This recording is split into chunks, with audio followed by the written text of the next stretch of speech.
Olá, eu sou o professor Carlos Bonafé e essa é a segunda parte do curso de metabolismo. Primeiramente, gostaria de fazer alguns esclarecimentos.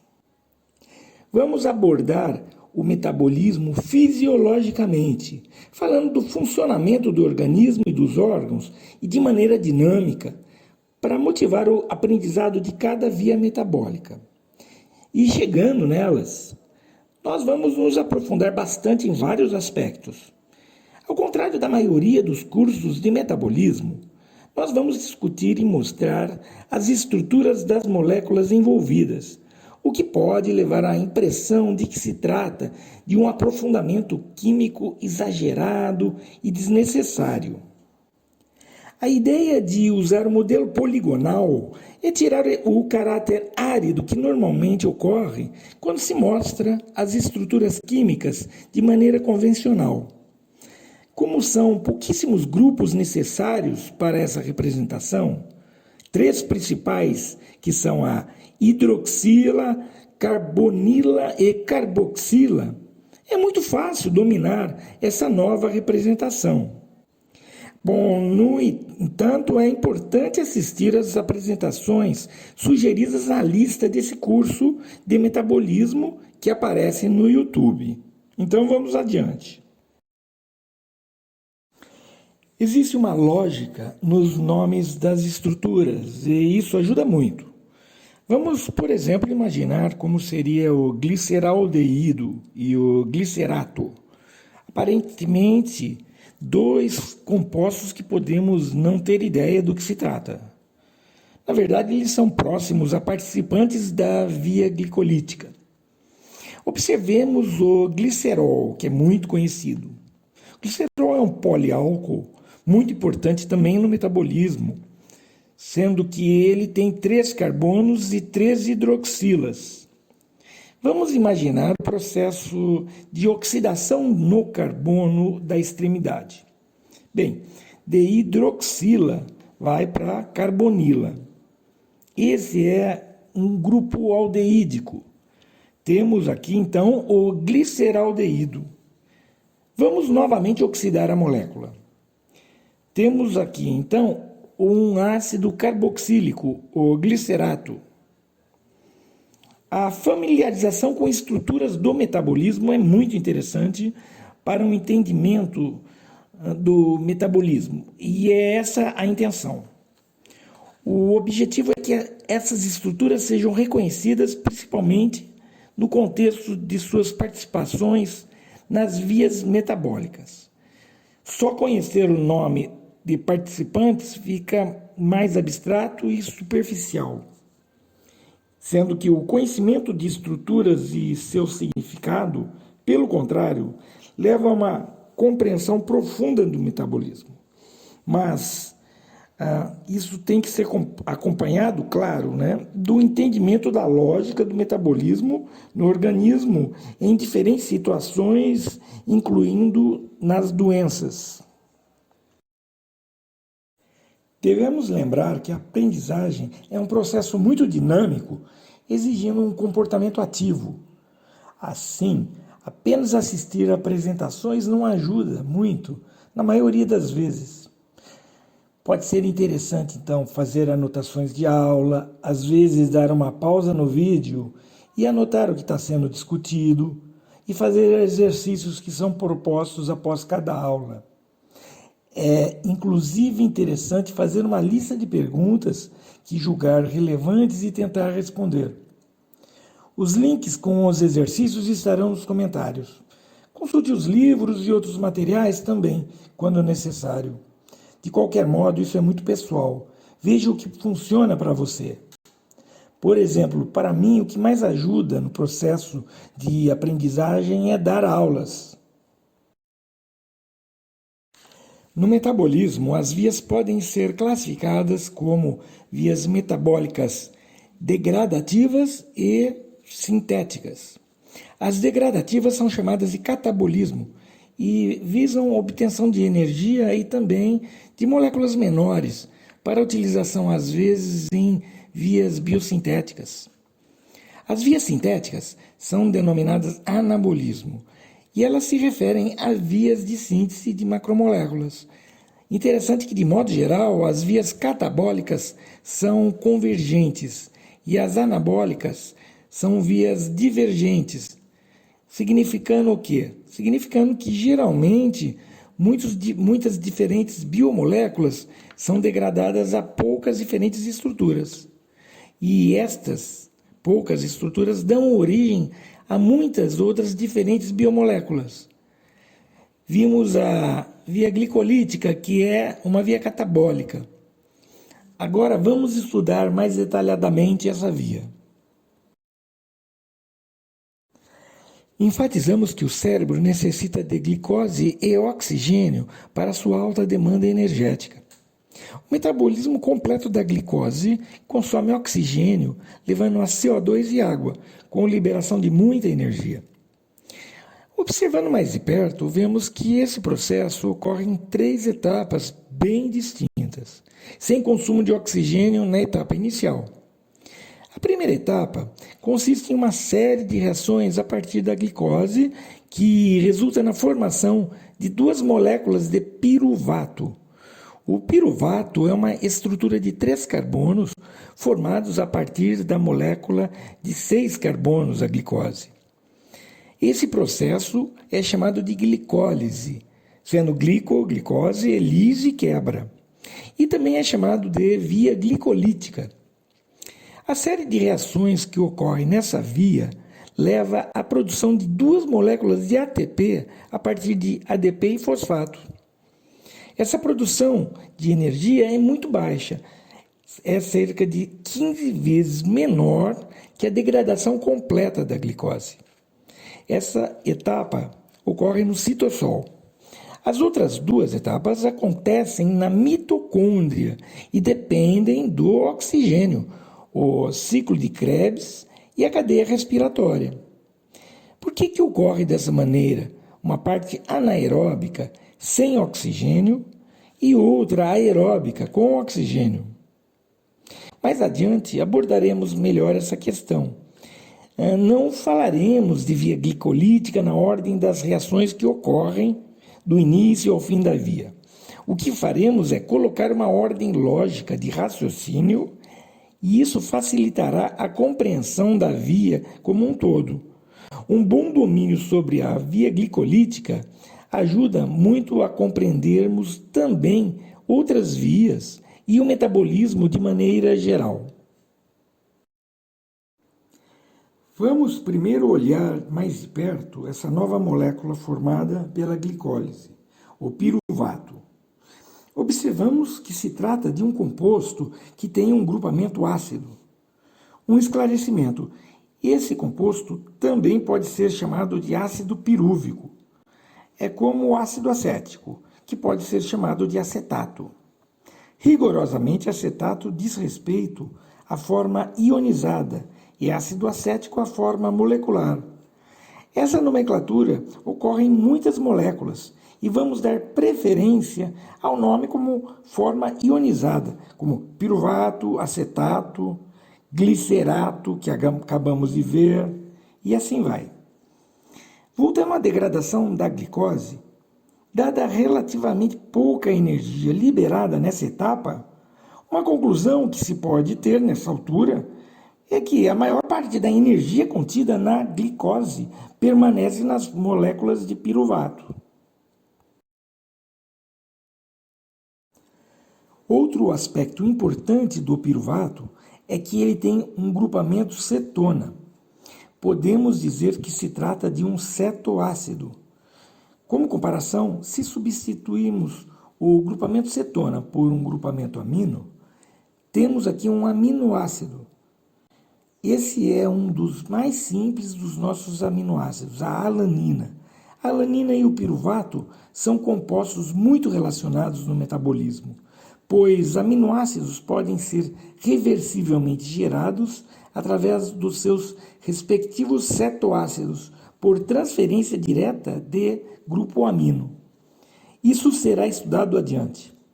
É interessante observar que há muita integração no metabolismo entre as diferentes vias metabólicas.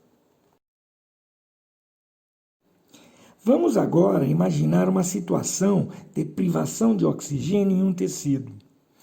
As etapas subsequentes da glicólise, o ciclo de Krebs e a cadeia respiratória, que são dependentes de oxigênio, não funcionariam. Podemos produzir energia em tal situação através da glicólise? Bem, observando o metabolismo de vários tecidos, verificou-se que o músculo, quando executa atividade intensa, utiliza esse processo e que se denominou glicólise anaeróbica. Esse é um recurso que o músculo lança mão porque a quantidade de oxigênio que chega é muitas vezes insuficiente. A glicólise anaeróbica também ocorre nas hemácias, as células vermelhas do sangue. Nesse caso, esse metabolismo é obrigatório, pois as hemácias não têm mitocôndrias. Chama a atenção que tanto no músculo quanto nas hemácias, o produto final desse processo não é o piruvato, mas sim o lactato. Observando o lactato, nota-se que também tem 3 carbonos e tem estrutura muito parecida ao piruvato. Ao invés do grupamento cetona, apresenta hidroxila no segundo carbono. Nota-se que, quimicamente, a adição de hidrogênios ao piruvato, na posição do segundo carbono, leva à formação de lactato. A adição de hidrogênios corresponde a processo de redução. E é exatamente isso que ocorre na glicólise anaeróbica. Vamos agora observar eventos importantes da glicólise anaeróbica. Já vimos que a glicose é metabolizada a piruvato, que é reduzido a lactato. A glicólise é uma via metabólica das mais básicas e surgiu muito cedo na evolução. Como foi mencionado, a Terra primitiva não tinha oxigênio e extrair energia da glicose nessas condições foi um feito extraordinário. Se observarmos a molécula de piruvato, o seu estado de oxidação é maior do que da glicose. Já o lactato tem estado de oxidação igual ao da glicose. A grande pergunta aqui é como a glicose pode ser oxidada a piruvato sem participação de oxigênio? É intrigante como a célula inventou o próprio oxigênio no início, quando ele ainda não era disponível. Para melhor entender essa história, vamos ver aqui qual foi a etapa da via glicolítica que ocorreu a oxidação. A glicose tem 6 carbonos, é uma hexose. Em uma determinada etapa da glicólise, há uma quebra da cadeia carbônica que dá origem a 2 açúcares de 3 carbonos, o gliceraldeído, que é uma aldose, e a dihidroxicetona, que é uma cetose. Um importante detalhe aparece nessas 2 trioses. Elas estão fosforiladas. Há adição de fosfatos na hexose, 2 fosfatos, e vai 1 para cada triose. Essas incorporações, em princípio, são estranhas, pois a ligação do fosfato na hidroxila do açúcar é energética. Nós veremos mais adiante esse aspecto. Assim, corrigindo, temos o gliceraldeído 3-fosfato e a dihidroxicetona-fosfato como intermediários da via glicolítica. Iremos adiante entender o porquê da presença desses fosfatos. Vamos, daqui para frente, utilizar para a forma escrita a abreviação de fosfato como P, do inglês phosphate, para as moléculas fosforiladas, como gliceraldeído 3P e assim por diante. Voltando à oxidação que estamos procurando na via glicolítica, observa-se justamente que ocorre com o gliceraldeído. Nessa oxidação é incorporado um fosfato da solução, ocorrendo a formação do 1,3-bifosfoglicerato. A mudança do grupo aldeído para carboxila é um processo de oxidação. Essa reação de oxidação libera muita energia, que é o suficiente para a incorporação do fosfato. A ligação do fosfato com a carboxila, rica em oxigênios, é muito energética e é comparável à ligação de fosfato no ATP, pois o fosfato é bastante negativo. e junto com outro fosfato no ATP, ou junto à carboxila do 1,3-bifosfoglicerato, fica em tensão de repulsão, pois negativo repele negativo. Como comparação, o fosfato ligado à hidroxila já não é tão energético, pois não tem uma repulsão tão alta. Assim, o 1,3-bifosfoglicerato pode gerar ATP na célula, como veremos. Vamos conhecer esse misterioso oxidante que a célula começou a utilizar precocemente na evolução. A oxidação sofrida pela gliceraldeído 3-fosfato é, como mencionado, feita por um agente oxidante que a célula desenvolveu nos primórdios do metabolismo e preservou no citoplasma das células. É a nicotinamida adenina dinucleotídeo, o NAD. Olhando a estrutura do NAD, observa-se que é composta por um ADP, adenosina difosfato, que é um nucleotídeo. Vemos aqui a adenina, a ribose e os fosfatos.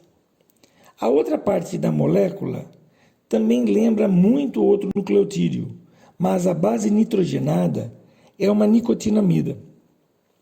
É a nicotinamida que se reduz e se oxida nessa molécula. Assim, o NAD+, se reduz a NADH no processo de oxirredução. A nicotinamida vem de uma vitamina, a vitamina B3, que é a niacina ou ácido nicotínico. As vitaminas são precursoras de moléculas participantes do metabolismo, muitas vezes coenzimas, e que não podemos sintetizar, sendo que devem ser ingeridas através dos alimentos. Deficiências em vitaminas estão geralmente associadas a doenças ou a quadros clínicos importantes. Veremos no metabolismo outras coenzimas originadas de vitaminas que ocorrem com frequência nas diferentes vias metabólicas. O NAD, tendo o RNA como parte da estrutura, é originado do mundo do RNA no início da vida, conforme mencionamos anteriormente. A redução do NAD+, leva a NADH, como vimos. Para aumentar a eficiência do seu oxidante, a célula mantém a quantidade da forma oxidada em concentrações bem maiores que da forma reduzida, uma relação perto de 10. Isso garante uma eficiência do NAD como agente oxidante. É importante sempre lembrar que cada reação tem sua enzima específica. Aos poucos serão explicados mais detalhes, como nome de enzimas, classificação e outros dados relevantes. Os nomes são dados muitas vezes de acordo com o tipo de reação.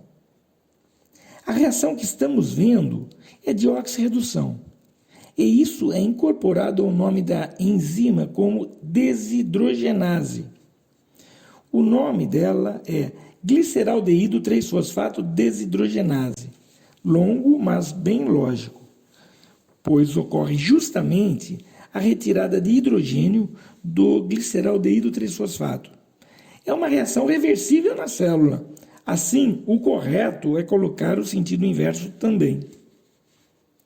Outro conceito importante é que o NAD+, é uma coenzima dessa reação.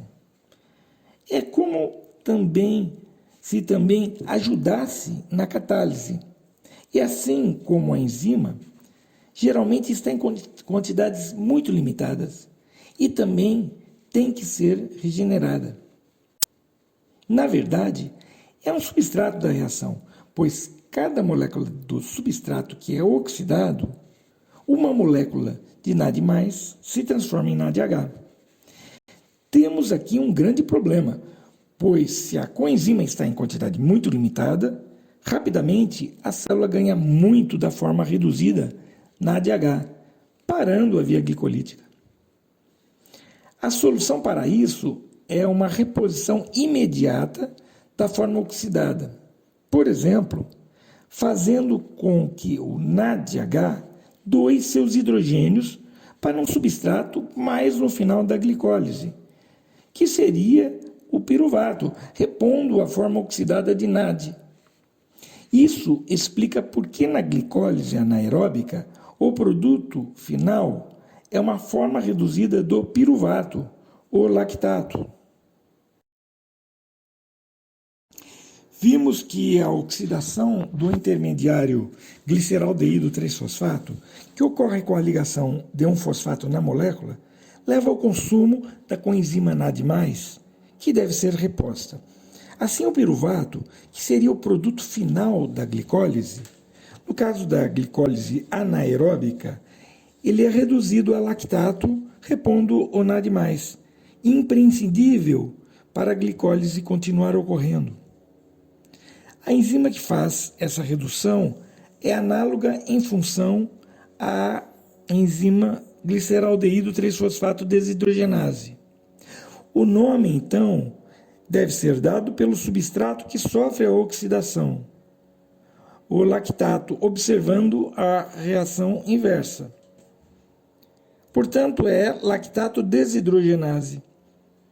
Outro ponto importante a se observar é que essas reações são todas reversíveis, como são mostradas as setas opostas.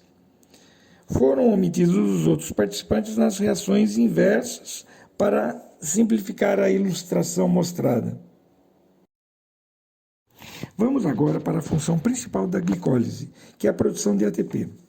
Lembrando, a fosforilação do gliceraldeído 3-fosfato, que ocorre na sua oxidação, leva a um composto com fosfato de alta energia devido a repulsões do fosfato na carboxila, o 1,3-bifosfoglicerato. Essa energia é equivalente à energia do fosfato no ATP, como já comentado. Lembrando, o mesmo não ocorre com o fosfato no carbono 3, que se liga na hidroxila, que tem menor energia pela repulsão bem inferior apenas de um oxigênio. Voltando ao fosfato ligado à carboxila, a célula aproveita o fosfato de alta energia para fosforilar o ADP a ATP. Como as energias são equivalentes, a reação é reversível na célula. O composto formado é o 3-fosfoglicerato, que veio, portanto, do 1,3-bifosfoglicerato, que perdeu o fosfato do carbono 1 para o ADP. É importante mencionar que o ATP fica sempre complexado com íons magnésio, que atuam nas cargas negativas do ATP em solução. Embora não ficaremos mostrando isso sempre, o ATP atua invariavelmente nessa condição. O magnésio é considerado um cofator. Essa fosforilação do ADP a ATP é, como já falamos, o objetivo principal da glicólise anaeróbica. A enzima que catalisa essa reação é uma quinase. As enzimas que catalisam transferência de fosfato de alta energia, muitas vezes vindas do ATP, são classificadas como quinases. Por exemplo, se um pepino fosse fosforilado via ATP, a enzima seria chamada de pepinoquinase.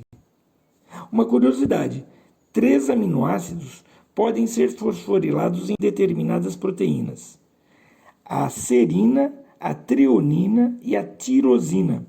Esses aminoácidos têm hidroxilas nos seus grupos laterais, necessários para que os fosfatos possam se ligar. As enzimas que catalisam essas reações são serina, treonina e tirosina quinases. São todas proteínas quinases, enzimas que fosforilam proteínas via ATP. A fosforilação de proteínas leva a mudanças importantes nas mesmas, repercutindo em processos de regulação e patologias como câncer. Voltando à nossa reação, olhando a reação inversa, observa-se que o ATP cede seu fosfato a 3-fosfoglicerato, formando o 1,3-bifosfoglicerato. Assim, o nome dessa enzima deve ser fosfoglicerato quinase. Nota-se que a transferência considerada do fosfato do ATP para a molécula é da reação inversa. A formação de ATP desse modo é chamada de fosforilação ao nível de substrato, porque o doador do fosfato, o 1,3-bifosfoglicerato, é um substrato com alto potencial de transferência de fosfato. Isso não ocorre na formação de ATP na mitocôndria, como será visto, que é a partir de gradientes de íons. Vamos ver agora como surge o segundo ATP na via glicolítica. Já se comentou que o fosfato do 3-fosfoglicerato tem energia relativamente baixa e não é capaz de gerar ATP. Por isso, ocorre um novo tipo de reação muito comum no metabolismo. O 3-fosfoglicerato tem o seu fosfato transferido para o carbono 2, formando o 2-fosfoglicerato. Observe que a energia desse fosfato, que também se liga ao grupo álcool, praticamente não se altera, sendo também de baixa energia. Vamos ver o nome dessa enzima. Ela é uma isomerase, pois reagente e produto são isômeros. Porém, é um tipo especial de isômeros, pela mudança de posição do fosfato ligado. Esse tipo de isomerase é chamado mutase. O nome dessa enzima é a fosfogliceromutase. É interessante que essa alteração do grupo fosfato prepara o intermediário para uma reação a posteriori. O 2-fosfoglicerato é desidratado, saindo de hidroxila da posição 3 em um hidrogênio do carbono 2. A enzima que catalisa essa reação de desidratação é enolase. Ocorre a formação de uma dupla ligação levando a um composto chamado fosfoenolpiruvato. Isso causa uma riqueza de elétrons no carbono 2, pela dupla ligação, levando a uma repulsão muito intensa agora do grupo fosfato. O nome fosfoenol se refere à ligação do fosfato com o grupo enol, hidroxila ligada a carbono com dupla ligação. Nessa ligação ocorre uma repulsão gigantesca do fosfato ao carbono insaturado, rico em elétrons. Repulsão muito maior que o próprio fosfato do ATP, podendo ser chamada de ligação de altíssima energia. Assim, energeticamente, o fosfenolpiruvato pode facilmente gerar ATP a partir de ADP. E isso ocorre. Essa sobra de energia do fosfoenolpiruvato em relação ao ATP resulta em uma reação irreversível na célula, ou seja, não é possível produzir fosfenolpiruvato a partir de piruvato e ATP. Que nome você daria para a enzima que catalisa essa reação? Podemos dizer que a enzima é uma quinase, que é de acordo com a definição, catalisa a transferência de ligação de alta energia do ATP para um substrato. Assim, deve ser chamada de piruvato quinase. Afinal, o processo pode ser até forçado à reversão em um tubo de ensaio, embora o equilíbrio esteja fortemente na direção de formação do ATP e piruvato. Assim, é importante observar que o nome de uma enzima não informa sobre o sentido biológico da reação por ela catalisada. Podemos observar mais uma vez a transferência de fosfato de alta energia, agora do fosfenolpiruvato, na síntese de ATP, como no caso do 1,3-bifosfoglicerato. Esse é mais um exemplo de fosforilação ao nível de substrato. Ainda faltam alguns pontos muito importantes. O primeiro deles, qual o destino da outra metade da composição da via glicolítica? Vimos que um composto que veio da glicose é quebrado em duas trioses, uma uma aldose, o gliceraldeído 3-fosfato, que leva à produção de 2 moléculas de ATP. A outra triose é um isômero dessa aldose, uma cetose, a dihidroxicetona-fosfato. Uma segunda questão se refere a esse precursor das trioses, que deveria ser, aparentemente, uma hexose com 2 fosfatos para dar origem às trioses, as 2 trioses fosfato. Vamos à primeira questão. Observando mais de perto as 2 trioses fosfato, algo curioso ocorre. Se invertermos a posição da molécula de dihidroxicetona-fosfato, colocá-la de ponta cabeça, é mais fácil observar a grande semelhança que ela tem com a gliceraldeído 3-fosfato.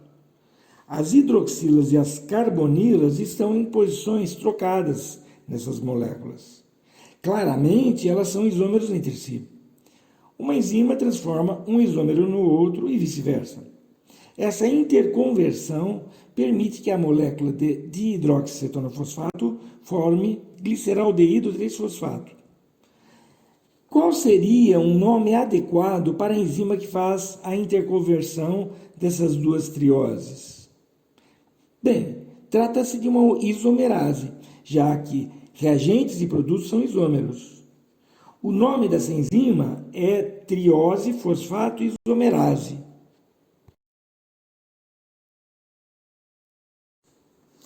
Vale a pena comentar um fato muito curioso dessa reação. O equilíbrio dela está deslocado fortemente para dihidroxicetona-fosfato.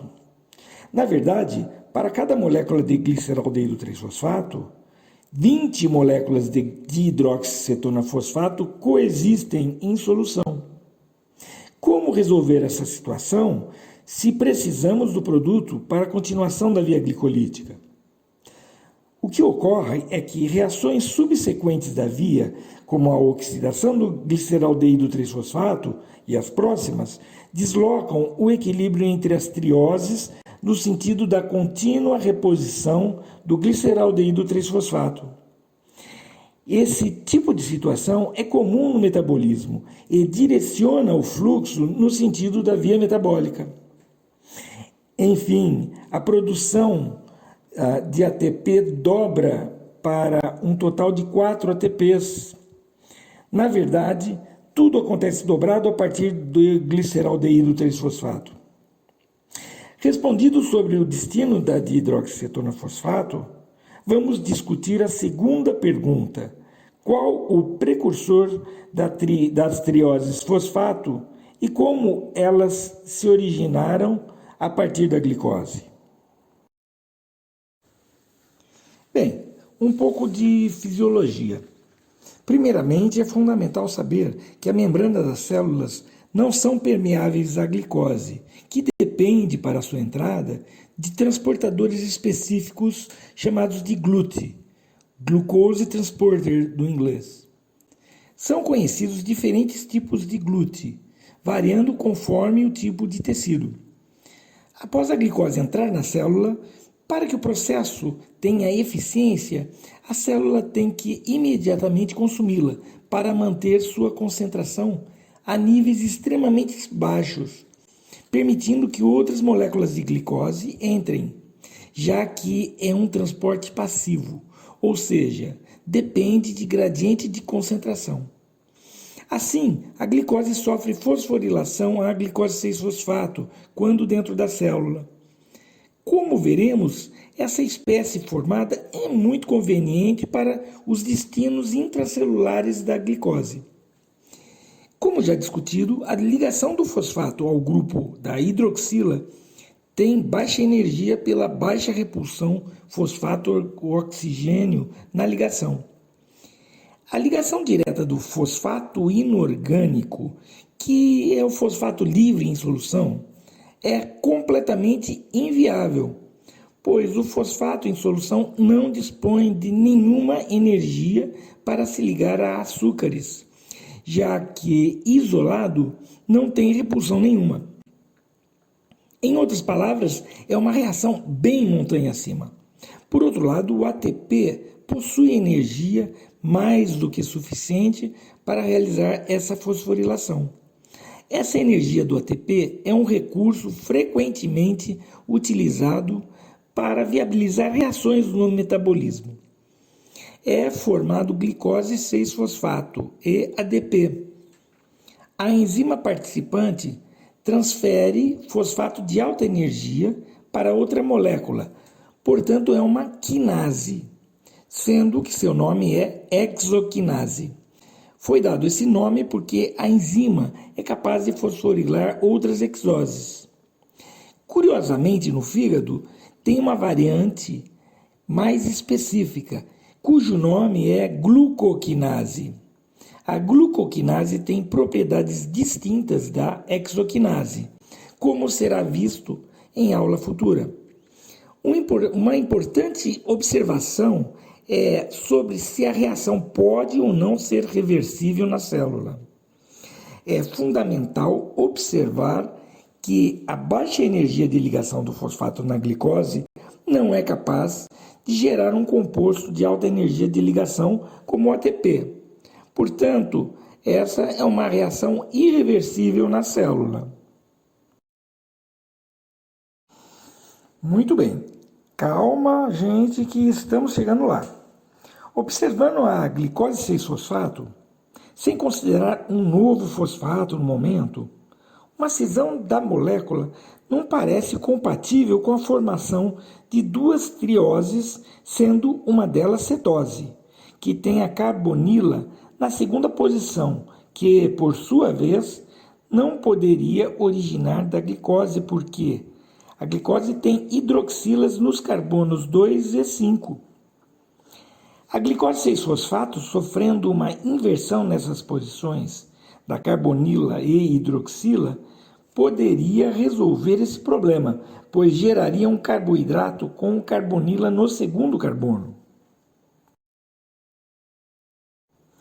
A glicose 6-fosfato realmente tem essa troca de posição da carbonila através de uma reação, levando a uma cetose fosforilada, a frutose 6-fosfato.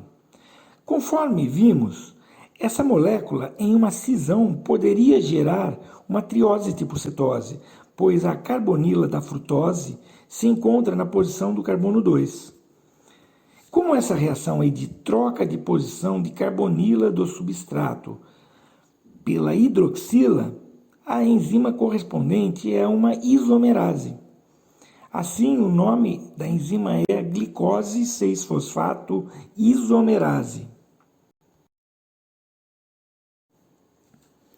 Finalmente, um novo fosfato é incorporado no carboidrato. A frutose 6-fosfato sofre uma fosforilação no carbono 1 e gera frutose 1,6-bifosfato. De maneira análoga ao caso da primeira reação, nesse caso também se utiliza do ATP, levando à formação de ADP, sendo essa reação irreversível pela mesma razão da fosforilação da glicose, que é relacionada às energias de ligação do fosfato. O nome da enzima, que certamente é uma quinase, é fosfofrutoquinase. Nota-se agora que a frutose 1,6-bifosfato pode sofrer uma quebra no meio, uma reação reversível, que gera trioses já estudadas. O gliceraldeído 3-fosfato e a dihidroxicetona fosfato. O nome dessa enzima de cisão é aldolase, e isso completa a via glicolítica.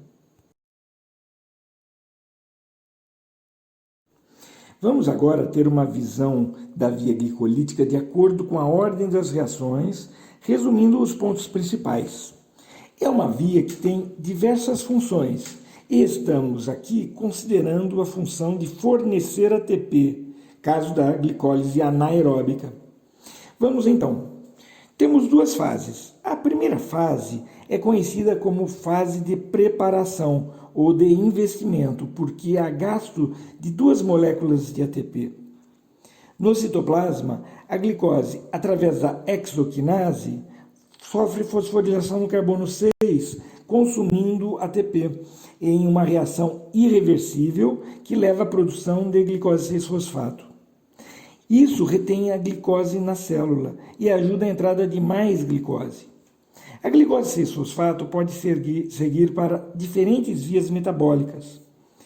E no caso da glicólise, esse composto sofre isomerização à frutose 6-fosfato. Isso através da glicose 6-fosfato isomerase, passando de aldose para cetose. A frutose 6-fosfato sofre nova fosforilação, desta vez no carbono 1, formando a frutose 1,6-bifosfato. Essa reação é catalisada pela fosfofrutoquinase, com utilização de mais uma molécula de ATP, sendo a segunda reação irreversível da via glicolítica. A frutose 1,6-bifosfato sofre cisão a duas trioses fosfato que são isômeras entre si, a dihidroxicetona fosfato e a gliceraldeído 3-fosfato, sendo que a enzima que catalisa essa cisão é a aldolase. Vamos agora para a segunda fase da glicólise, a fase de pagamento, onde há produção de ATP. A dihidroxicetona fosfato, para ser aproveitada, deve ser convertida a gliceraldeído 3-fosfato. Isso acontece pela ação da triose fosfato isomerase. Apesar da reação ser desfavorável em termos energéticos, o equilíbrio é deslocado no sentido da continuação da glicólise pelas reações subsequentes. Assim, temos duas moléculas de gliceraldeído 3-fosfato por molécula de glicose, e tudo se passa agora em dobro. Bem, ocorre então aqui a importante reação de oxidação da via glicolítica, protagonizada pela enzima gliceraldeído 3-fosfato desidrogenase. O gliceraldeído 3-fosfato é oxidado a 1,3-bifosfoglicerato com passagem do grupo aldeído para grupo carboxila, com participação da coenzima oxidada NAD+, uma molécula que a célula lançou mão para servir de agente oxidante na terra primitiva, que não tinha oxigênio. Assim, o NAD+, é convertido à sua forma reduzida, NADH. A coenzima NAD é derivada da vitamina B3, a niacina.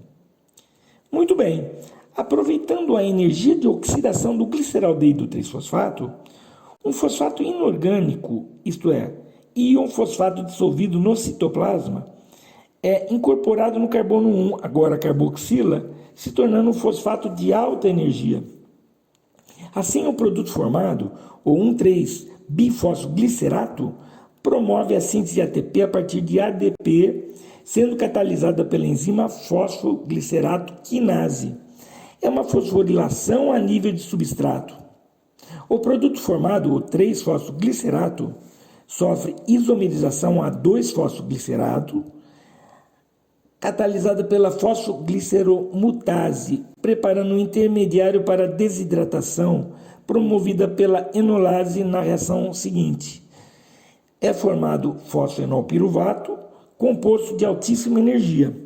Isso permite a atuação da piruvato quinase na síntese de mais um ATP, a partir de ADP, formando piruvato. Essa é a outra fosforilação a nível de substrato que ocorre na glicólise. E é a terceira reação irreversível da via glicolítica na célula. Podemos observar que há, portanto, produção de 2 vezes 2 ATPs vindas da segunda fase da glicólise. E considerando os 2 ATPs consumidos na primeira fase, temos um saldo de 2 ATPs na glicólise anaeróbica. É necessária a reposição da coenzima NAD+, no caso da glicólise anaeróbica. Assim, o NADH cede seus hidrogênios para o piruvato, reduzindo a lactato. A célula pode, então, manter as altas concentrações de NAD oxidado para diferentes processos, inclusive a própria via glicolítica. A lactato desidrogenase catalisa essa reação. O lactato formado na glicólise anaeróbica tem que ser exportado da célula, sendo captado pelo fígado, que sintetiza a nova glicose através de uma via metabólica que retorna o lactato à glicose, a gliconeogênese. Grande parte dessa via, a partir do lactato, você já conhece, pois a maioria das reações da via glicolítica é reversível e, portanto, é utilizada pelo fígado. Outro caminho, obviamente, deve ser utilizado nas etapas relacionadas às 3 reações irreversíveis da via glicolítica. Veremos isso na próxima aula. Quais seriam os melhores pontos para a regulação da glicólise? Entende-se como regulação a inibição ou ativação de enzimas participantes que alteram a atividade da via. Essas enzimas podem ser das reações reversíveis? Se assim ocorresse, tanto a glicólise como a volta seriam estimuladas ou inibidas ao mesmo tempo, não havendo regulação da via. Assim, apenas nos pontos irreversíveis as enzimas devem estar suscetíveis à regulação, pois atingiria só a glicólise. Note que o estudo de toda a via glicolítica dessa aula reúne muitos conceitos gerais que certamente aparecem em todo o metabolismo. Assim, a compreensão da via glicolítica ajuda muito a entender as outras vias metabólicas, tanto na lógica das vias, como nos aspectos fisiológicos relacionados às mesmas.